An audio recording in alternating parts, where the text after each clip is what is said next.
Today's video mga kabeshi, nag-prepare tayo ng ating ilalagay sa oven, ang ating verdure, mista, kung patate, zucchini,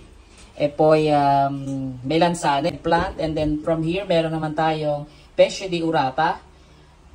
Ang isdang ito ay parang kagaya sa atin sa tilapia, ayan. So nilagyan din natin siya ng lemon sa loob, ayan. And then dito, then seasoning, and then now lalagyan natin siya ng olive oil, ayan. Bago natin ilagay sa oven, ayan.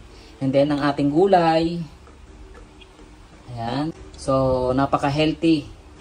Vitamins omega 3 ang ating lulutuin. Spring onion, ayan sa ating vegetables. Ayan, ang ating gulay. And then pati sa ating fish, ang ating pesce di urata, ayan, parang tilapia.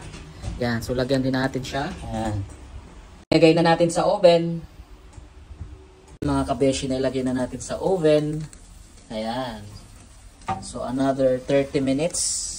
Luto na ang ating pesce urata, kuli patate, zucchini, verdure.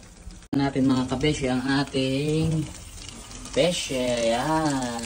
So luto na ang ating pesce di urata, kuli verdure. So buon appetito, kain na po tayo. Ciao!